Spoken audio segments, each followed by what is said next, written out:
one thing a lot of my friends talk to me about is, Gary, you're like a real businessman and people think you're a motivational speaker, garage sailor. Like, and they like talk to me out of like compassion. They're like, I feel bad. Like my real business people, like the 50-year-olds who have billionaires and they're like, they think I'm the guy. And they're like, this is weird. Like my nephew thinks you're a garage sailing person. I'm like, I am a garage sailing person. But my point with that is I don't fear being misjudged for my capacity and capabilities in other areas just because I might go viral on a genre that might be silly, because I know back to the intent that happened because I got 10 DMs and emails in one flight from New York to LA, all saying, you know, you talk about all this, I should invest, all 10 of them, same thing, different words, different style, but they all said the same thing. Hey, I love you, but you fucking talk about putting 25K into a startup and it can change your life. I have $9 fucking, asshole. Yeah. And so, you know, I take my shit serious. I'm like, that's super fucking fair.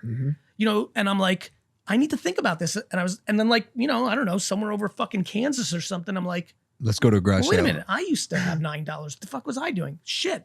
Garage sales. And now with eBay, and I just started making that content for all the, you know, fun that I have with that and people have with it, you know, at my expense, which I love. The amount of fucking, I've had hundreds of thousands of people in the last 4 years email me and say, I had $19. I now have $100,000. Shopify. Like it's changed their life. Selling like, mugs. Yeah. At a garage sale. Mug life. This is a legit. I have a guy. He's one of my closest friends. His name's AJ's in Arizona. I walked into his guest bedroom, and I swear to God, dude, you're gonna think I'm lying. I'm not. Fight Club gear everywhere.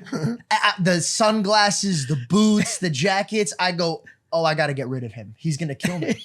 So I go, what the fuck are you doing with all this stuff? He goes, oh, I sell this shit on eBay. And I go, well, how much? And he makes so much money in the stock market. I go, is it like a hobby? He goes, yeah, I love it. I do it.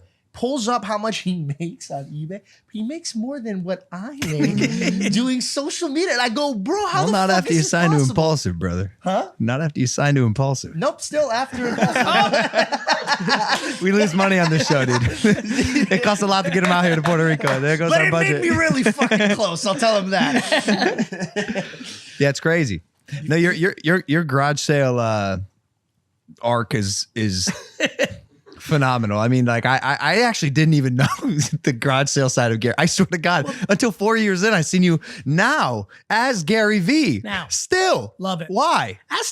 Because I would rather garage sale at 7 a.m. on a Saturday than golf. Like 90% of the people I do business with, they like that better. I like this better. They like the calm, the quiet, nobody can bother them. Like my brother loves golf. Like I can understand golf. Makes sense to me. 4 hours, nobody fucks with you. Go with your buddy, couple people. Like makes all the be competition. You know, AJ's big reason was I love competition, but your knees are gonna go. We can't play basketball. Like I need something in my 60s. He's right.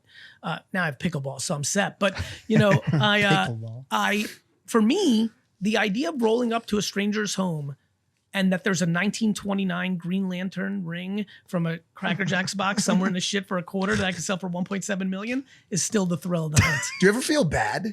Never.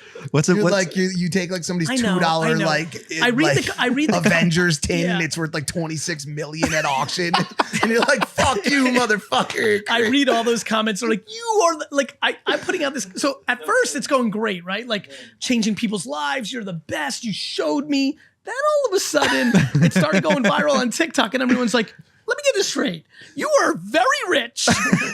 You're going to people's homes. They want $20. They're bargaining too. I'll give you $2. Well, that's the thing. I am. Because I have to. The whole my whole mindset was, let me show people how to do it. And if you have $117 in your bank account and somebody wants $8 for Hot Wheels, you better pay $3. My favorite one is the Trevor Wallace one. Where he's like, you go in there and you fuck his face. He wants $8. You go in there and you give him $1.50. You know, it's funny, Trevor. You know, a lot of the other people have done it more often and are more known for. But Trevor's one off that one where I'm like, D-Rock, hand me the gun. I mean, you know, that whole genre of those 4 to 7 people that make a lot of content doing impressions of me has been also one of the most wildly like amazing feelings of my life.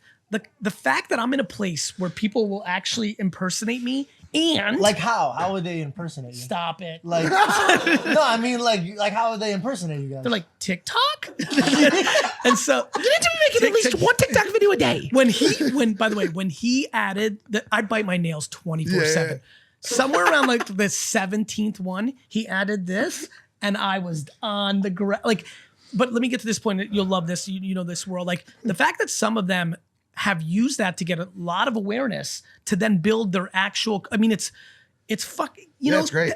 To me, somewhere along the line, I'm like, wait a minute. If I just live my life, and I'm just living, but I produce content that they'll have positive impact as the sawdust. I'm just living, but there's sawdust, and this is helping people.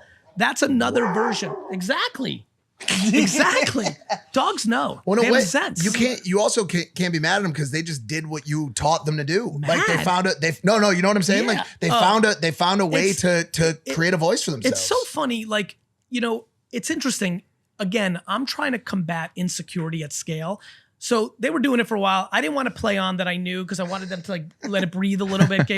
But finally it got to a point of like a year in, 6 months in, I was like, let me live a little. And I would leave a comment or make acknowledgement. And I was fascinated. So many people are like, oh, thank God you can take a joke or and I was like, man, that's just like the default cynicism or the default insecurity framework of our society. Anybody who's watching who's got the benefit of getting popularity to buy homes and happy and like help their mom. Like there's another side to it, and you have to also enjoy that. And to me, by the way, nothing for nothing, none of it is grounded in malicious intent. Even No, people, of course even not. people that go more center. No, it is. Yeah. He didn't like you. No.